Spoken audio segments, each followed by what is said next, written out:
It is a pleasure to finally be able to meet you all in person and to have this opportunity to speak to you about our vision for the future and how we are going to take the school, and more importantly, your children, forward out of the pandemic.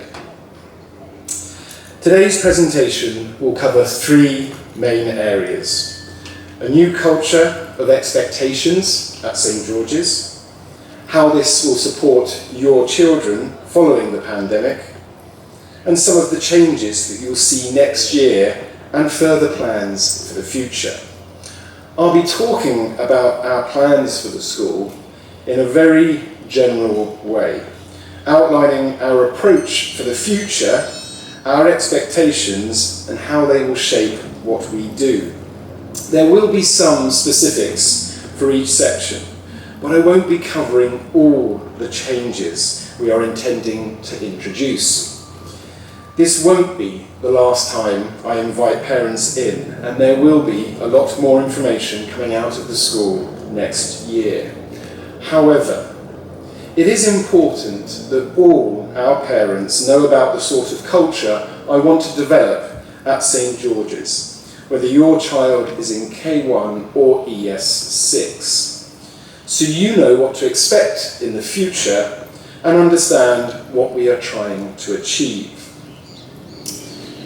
In schools, culture is everything, and this is why I'm going to start by focusing on that.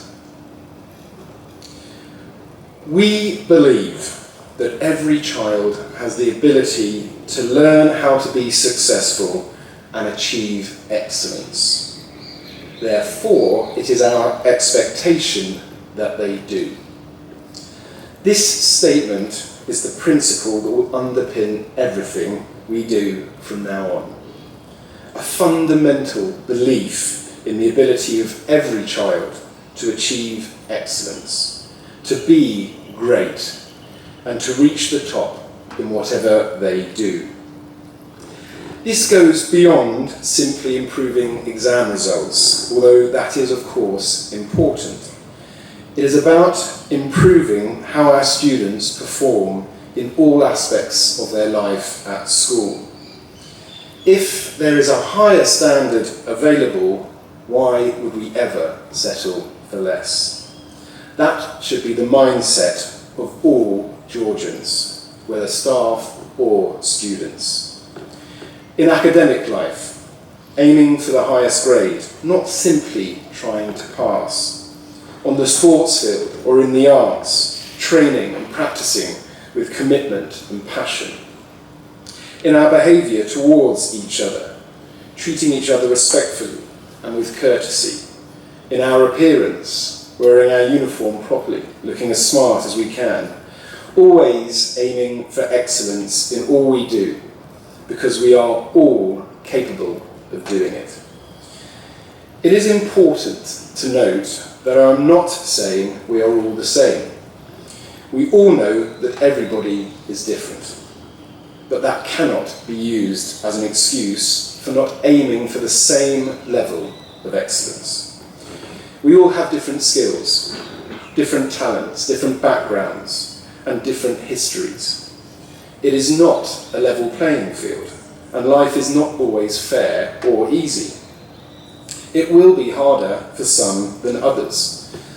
Some people may have more knowledge than us. Some may be more organised. Some may have skills we don't. Others will understand concepts more easily. But all of these things can be developed. Knowledge can be gained. Organisation can be learned. Skills can be practiced. Understanding developed. The key to success is simply to work out where we are, our strengths and our weaknesses, and then identify what it is we need to work on in order to develop and grow. This is how we make progress. This is how we achieve excellence. But none of this will happen if we don't accept the belief that this development is within us all. That excellence is within us all. It may be hard. It may need an investment of time and energy. It may mean we need to be forced to do something we would rather avoid. This is life.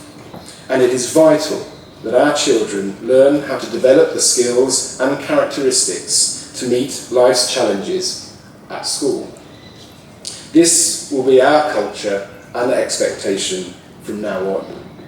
This is how our children will learn to achieve excellence. But of course, this is much easier to say than do. Our children will need a lot of support along the way. So what are the roles we will have to play to ensure this happens? Firstly, the role of the teacher. This is a very simple one. To be effective, a teacher's primary purpose is to identify and then explain what it is each child needs to do in order to achieve excellence, and of course, ensure they do it. That is why we all decided to be teachers, to help children grow and develop. What I want the school to do more of in the future is to make it clear what we are developing towards, not simply saying how to improve, but how to reach excellence. It won't be the same in every subject or for every pupil, but identifying what is required and ensuring our children do it is the core of every teacher's role in school. It could be as simple as being more organised. Perhaps a child is missing a lot of deadlines or falling behind in their work. This means that child is not achieving excellence because they are not doing something, not because they find it hard. This is unforgivable, and we are going to focus on making sure this never happens in the future. If a child is unable to do something, it is our job to help, support, and to teach them. But it is simply unacceptable for children to fail simply because they have not done what they are asked to do. Next year, all our children will be clear on this, and we will be following up on it religiously. It is within us all to achieve excellence. So at St. George's, you will be expected to work towards that goal. And you can't do that if you're behind in your work. But it is not always a case of not doing the work that stops a child. Perhaps it is knowledge they lack, or skills, or practice, or understanding. This means they are unable to do something, and every lesson, every piece of feedback, or instruction will be focused on identifying and then providing next steps to develop the knowledge, skills, and understanding necessary. This will be our primary purpose, the focus of everything we do, making sure that each and every child knows where they are, what they need to do next, and supporting them as they make progress towards excellence. Put simply, the difference between success and failure is what we do, not who we are. Not our backgrounds, not our difficulties, not the challenges we face in life. These may make it harder sometimes, but our success is not dependent on those things. They depend on what we do in response. That is our belief as Georgians, and it is our commitment as a school. And this point leads me nicely onto the role of the student, because this final point, that success is dependent on what we do, not who we are, is difficult for children to grasp. Children tend to believe that they are simply not good at something, as if being able to do maths is a characteristic like having blue eyes or brown hair. It is not. It is more like a muscle. And as we know, we can go to the gym and build up our muscles if we want to. And children will only ever achieve the best grades if they understand that developing skills, knowledge, and understanding is like going to the gym. It is something you can develop. And this is our second principle, in our new culture at St. George's. The principle that our abilities are not set characteristics and progress is dependent on what we do, not who we are. More commonly, this is known as a growth mindset. To achieve this, our children need to have certain attitudes. We need them to be ambitious, to want to reach the top. They need to understand that it is not always easy, but it takes hard work, and not just for a day or two. They need to be committed and determined. They need to know that it doesn't happen overnight. It takes time and will not always be easy. They need to be resilient, and they need to be proud of those characteristics, to value them, and to know that that is why being a Georgian is important, why it means something, and it is what makes us different from every other school. These are characteristics that will be demanded from all our pupils from now on. It is not enough to simply wear the uniform. When they put that uniform on and enter the gates in the morning, they are making a commitment to these principles. Why? Because we believe in their ability to reach the top. That is what we are offering them. All we do and say, all we ask them to do in return will be driven towards that goal. As parents and as educators, if we are offering them that opportunity, it is their responsibility not to throw it away. That is why being a Georgian, that is what being a Georgian will mean in the future and will flow through everything we do. And not just in the academic life of the school, but in sports, in the arts, in community service, and in their behaviour and the way they conduct themselves. The uniform and the school crest represent our fundamental belief in our children. And by putting on that uniform and wearing the crest, they are making a commitment to take up every opportunity offered to fulfil that belief, to show the sort of growth mindset that keeps them working towards that goal, whatever the circumstances. But it is important to remember they are still children. We are a school, not a military training camp. They need support and guidance, as well as care and love along the way. And this is, of course, the role of the school and our whole community.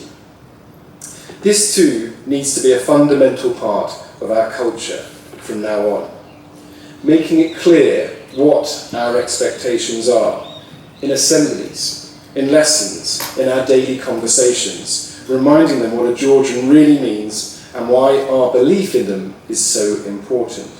But not just telling them, taking action when required, giving them targets to reach constantly, not just when it comes to exam time or report time. Intervening, adjusting their performance to help them on their way, sitting down with them when they're having a bad day and working out how to help. Following through with consequences when they make mistakes, but also when they make progress. They may need to stay behind to complete some work they missed, but when they do brilliant work, we should be celebrating those successes too, giving them the praise and recognition they deserve. And of course, we need to be communicating that with parents all the time, letting you know what's going on and what we are doing about it, and what is going right and how we are celebrating it. And we should be doing that when it happens, bringing school to life for you as parents, so you know what is happening and can support your children at home if necessary. And why do we do all of this? Because we care. We care because we know how amazing they can be. We care so we will drive them towards that excellence. We care so we won't let them fail. We care so we are prepared to do everything in our power to make sure their full potential is unleashed and they never settle for anything less than the excellence we know is inside them all. All children, all succeeding. So what does this all mean for us as we come out of the pandemic? It means for all our children, however they have been impacted, we will be focusing on what they need to do next. Focusing on the areas that they have had difficulties in. Finding the areas that need more work. Giving them the guidance and support they need and ensuring that they take the necessary steps to get back to where they should be. This will be a challenge, but challenge is good. This may be difficult for some, but difficulties are how we learn and grow. It may take time, but we will never give up on our students. It may even feel impossible. But the only way we will ever know our own limitations is by trying to go beyond them. What seems impossible today can soon become possible tomorrow, but only if we are prepared to try. This applies to all children. No child left behind. Everyone focused on reaching the top.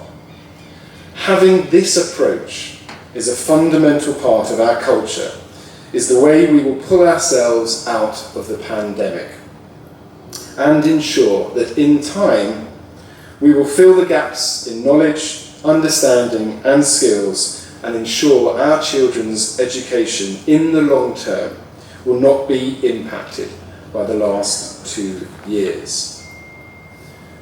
So what will this all look like?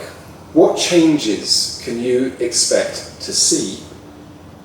Firstly, let's look at some of the more general changes you can expect to see in the future. Firstly, the concept of being a Georgian will be a vital part of our overall approach to the students. It will feature in every assembly, communication and interaction, but it will also be a benchmark used when evaluating a pupil's performance. For example, if you want to represent the school, you need to show you are a Georgian. You can't expect to wear the crest if you're not behaving like a Georgian, on the sports field, on a school trip, or in any other kind of extracurricular activity. Equally, becoming a prefect, earning an award, or gaining house points will depend on being a Georgian and living out the values and characteristics we are talking about today. But it is important to understand that no student will miss out just because they have a low grade. If they are trying their hardest, showing determination and ambition, and are doing everything they can to still reach the top, even if they have the lowest grade possible, they will be a Georgian. I would rather they represent the school than someone who has a passing grade, but is only doing enough to pass, and isn't making any more progress than that. We are also going to introduce a significant number of policies and procedures to ensure the school runs more efficiently and smoothly. Many of these will be available on our website, so you as parents will be able to better understand how the school is run, can know what to expect, and can find out what should happen when you have a complaint, for example, or how we manage risk, equal opportunities, health and safety, and a range of other areas of school life. The policies and procedures tell you as parents what you can expect from us as a school, and will help you better understand how and why we do things. They will also be an important tool for the school's leadership, evaluating how well things are working and identifying ways we can further improve, benchmarking ourselves against other schools and ensuring that St George's can be compared to any other school around the globe.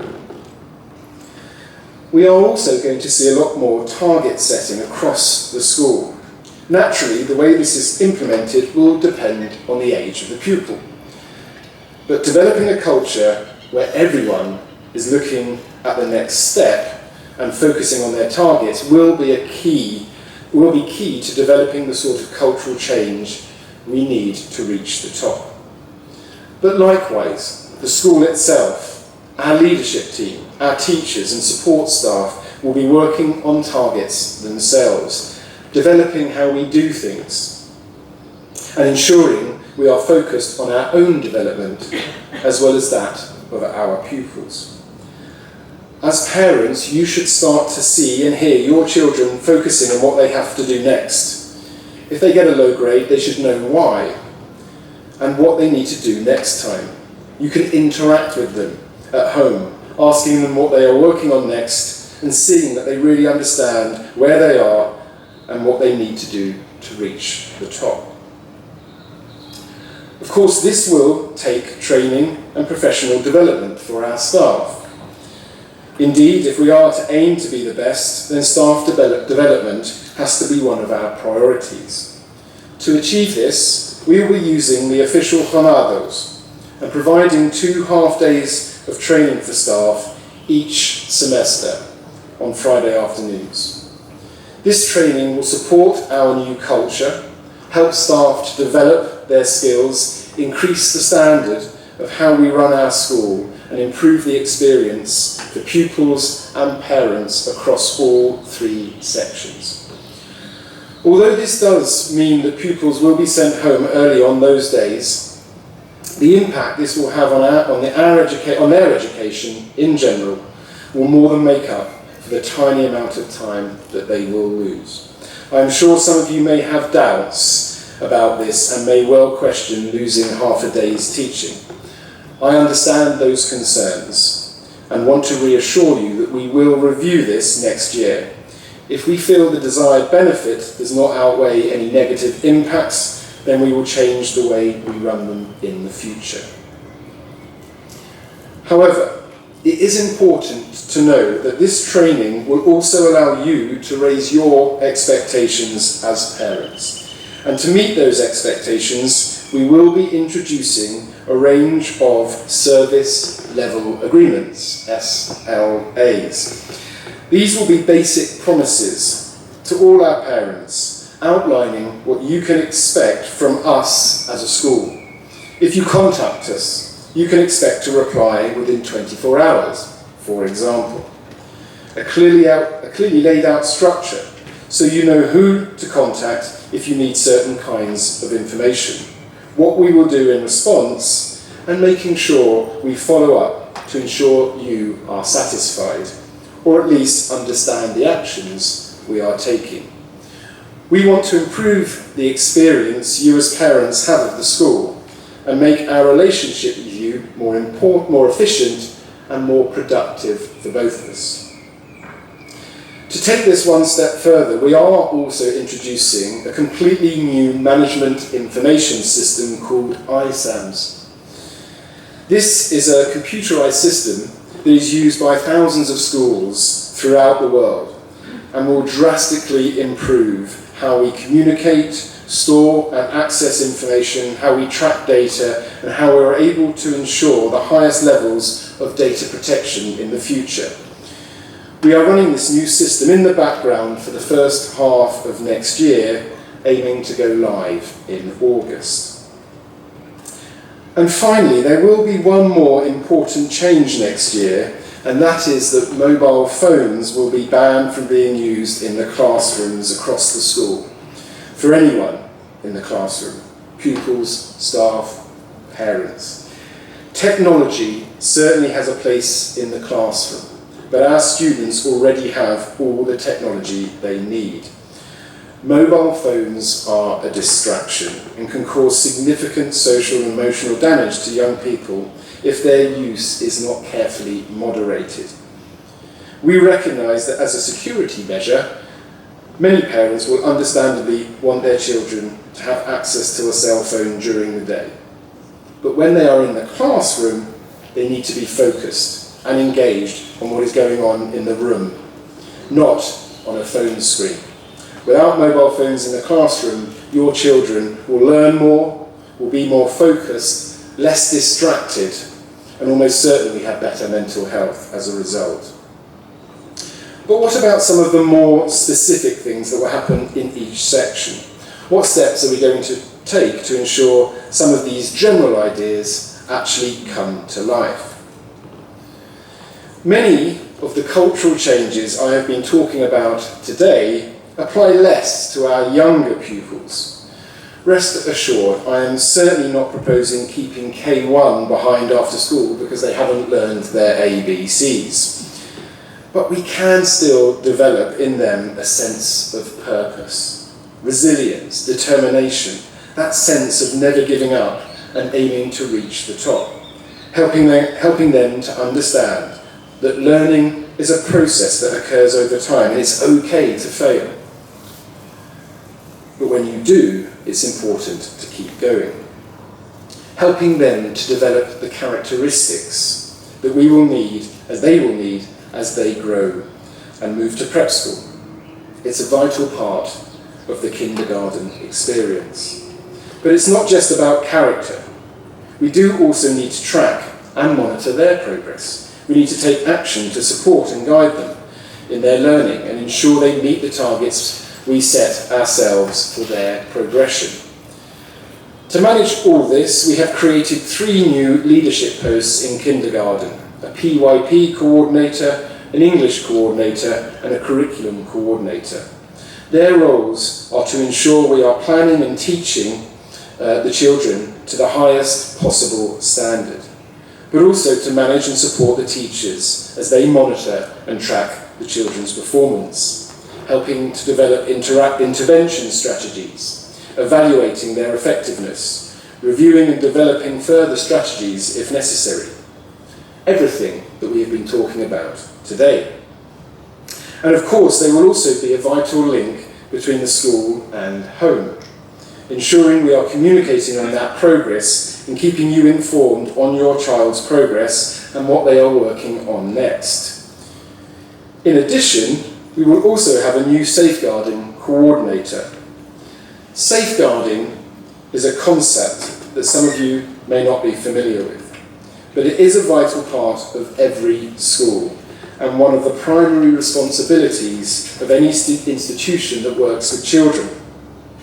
In short, safeguarding is ensuring that children are safe, looked after, and have an environment that enables them to flourish. It is everybody's responsibility to ensure we provide that environment, and our safeguarding coordinator will manage and lead the procedures to ensure we do. We are also going to work next year on improving the classroom environment, making sure the physical environment and the resources in each room allow the teachers and the children to be the best they can. This will take some time and will take place across the year to ensure it doesn't impact negatively on the day-to-day running of the school. But our aim is to refurbish all the kindergarten classrooms by the end of the year. In prep, we of course will be saying goodbye to Mr. Duggan at the end of this year, and it is vital that the new head of prep is able to come in and develop their own strategies. However, in prep, we are also expanding our leadership team in order to support the teachers and students as they make progress. As in kindergarten, we will have a new safeguarding coordinator to ensure the environment allows pupils to flourish. In addition, each year we'll have a year leader who will be responsible for the development of each child in that group. They will be the first point of contact for families and will oversee all the teaching and learning too, monitoring the pupils' progress, developing intervention and support strategies, and communicating with families along the way. As parents, these year leaders will be a vital part of your children's education and development, ensuring that your children know exactly what to work on next and giving you, as parents, a person to contact when you have a concern, a question, or need some support for your child. These are important new posts and will be a vital part in developing the culture I've been describing and leading the prep students towards the excellence we all want. In college, there will be some more obvious changes. As the pupils get older, so the pressures to perform increase, especially with the IGCSE and IB exams. To ensure as rapid progress as possible, we are going to make some small but significant changes in the way we are doing things. In college, there will be a new safeguarding coordinator as well, but also 2 new deputy heads, one in charge of the curriculum and one in charge of pupil progress. Our new deputy head in charge of the curriculum will be responsible for managing the day-to-day running of lessons, making sure our timetable is as efficient as possible, that the teachers and students have the best possible structure to perform within, and to explore additional subjects and time allocations in the future. As I will be mentioning later, next year we will be reviewing our entire curriculum structure, so this role is a vital addition. Equally important is our new deputy head of pupil progress.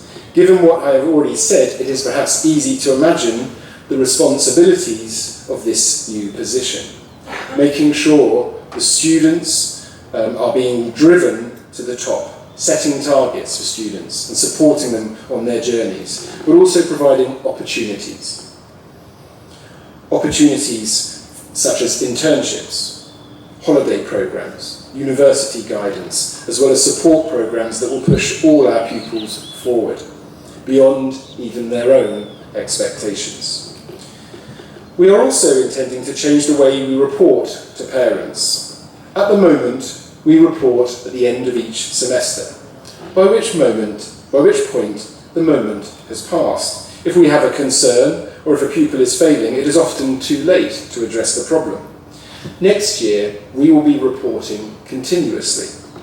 Through Figaro and then ISAMS, staff will be uploading comments on our student progress throughout the year. And parents will get an automatic email when these comments are entered onto the system. Those comments will be required to have 2 things in them: a description of what went wrong or right, and what is happening as a result. You will know immediately if there is a problem, but more importantly, what is being done about it. Sometimes it might be a detention to catch up missed work. Sometimes it will be a strategy for the pupil to use in class from now on. The important thing to note is that you will know how we are addressing the issue, and will be able to engage with your child about their education and ask them specifically how they are making progress as a result. We are also changing the way we intend to run parent-teacher meetings. Meeting once or twice a year at set times isn't very constructive if you want to resolve a problem.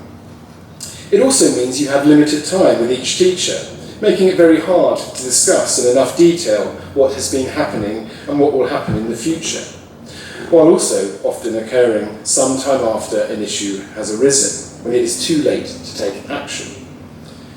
Given that you will now be receiving constant updates, you will be in a position to decide when you want to have that meeting. So rather than having set times for parent-teacher meetings, you'll be able to contact your child's teachers directly, arranging a Google Meet at a convenient time for both of you. That way you can discuss a concern at the time it arises. You can spend a proper amount of time trying to address the concern, ensuring the best level of support for your child immediately, and no longer having to wait until the next report. However, we want parents to be engaged with the school and to visit us from time to time, to be able to see the teachers and the pupils in action. So we are replacing parent-teacher meetings with exhibition days.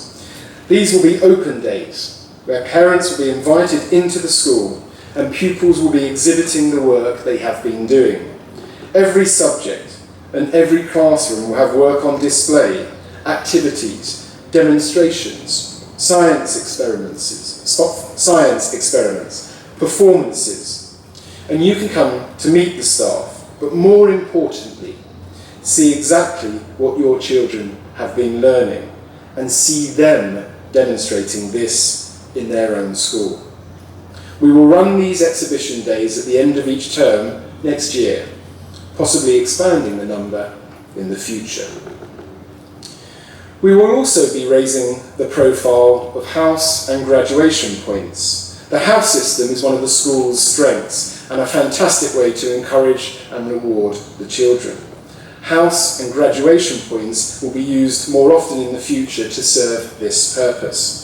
Likewise, it also helps the school to drive forward what it means to be a Georgian, rewarding those pupils who represent the values and characteristics we want to see in them.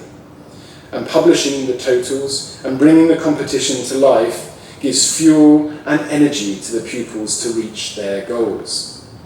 However, we know that children or young adults do not always meet our expectations, and they do need boundaries and consequences. We know as the students grow up, the pressure and the amount of work increases. It is vital we support them when it comes to meeting deadlines and completing work. This is why from next year there will be a weekly Headmaster's detention and once a month a Saturday morning detention if necessary. Students who are behind in their work will be required to attend to ensure that they keep up. This may be inconvenient for them, but it is supportive too. Making sure they complete all their work ensures they are doing exactly what they need to do to reach the top. It ensures they are taking every opportunity to be great and helps them to manage their workload better, therefore reducing the amount of stress they feel. No child left behind means no child behind in their work. Failing because you can't do it is okay. We can work on that. Failing because you haven't tried will be unacceptable at St. George's. Likewise, we also need to make sure there is a path to success which they have to follow. And we do all we can to keep them on that path. So we will be introducing entry requirements for IB subjects, particularly at higher level. Not only does this protect them from choosing the wrong subject at IB, it also gives them a clear incentive throughout their IGCSEs to work hard and keep aiming for the top. However, to protect those who are in the middle of their IGCSEs, we will be phasing this in. So the pupils in ES2 now will be the first group to whom this will apply. They will know from the start how important their IGCSEs are and will be able to take the required action. And lastly, we want to make sure all our teachers and students have the right classroom environment. And we'll be refurbishing all the classrooms in college with new furniture and new room designs, as well as ensuring our timetable, where the maximum class size is 15 at IB, 20 at IGCSE, and 25 in ES1 and 2. This ensures the teachers have an achievable workload so they can plan, mark and feed back on their students' work, while also ensuring the pupils are able to connect with their teacher more directly as the workload increases through the school. So there are some of the changes you will see next year, but it is by no means a final product. There is a lot more we can do to make progress in the future. We intend, for example, to review our entire curriculum next year, looking at everything from the subjects we offer to the length of lessons and the times of breaks. It may be that we keep it all, but asking the right questions and testing if our curriculum fits our needs is an important process to go through. We also want to look at how we offer after-school activities, particularly seeing if there are ways to expand the range of activities we offer, and in particular, the arts. And of course, in 2023, we celebrate our 125th year anniversary, something we will be celebrating with a range of significant events, and no doubt examining what we want St. George's to be for the next 125 years. So, that is a short outline of what we are hoping to achieve. A lot of this focuses on culture and I'm sure there are lots of things you would like to see us do differently. However, school improvement starts with getting the culture right, getting everyone focused and looking in the same direction. And from that, we will build and develop how we do things over the coming months. There will be lots of things done differently as a result, lots of small changes that I haven't included here. How we end the year, for example, making sure pupils are kept active and learning right up until the end of term. How we run our mock exams in ES4 and ES6. How we monitor and track, how we set targets. Rest assured, there will be more presentations in the future and more information as we make progress next year. And I want to hear from all of you in the future too. Please do email me with your requests, your concerns, your criticisms. The more I hear from parents, the better understanding I have of what you want from the school and how I can best meet your needs. But for now, I want to thank you once again for coming today, and thank you for listening about our belief in excellence, about our desire for each and every child to reach the top, and for hearing how we want all children all succeeding. Rest assured, if we get this right, performance will improve. Our staff will be more effective. Our results will go up. And everyone, students, staff, and parents, will be happier, more productive, and rightly proud to call themselves a Georgian. And with that, are there any questions?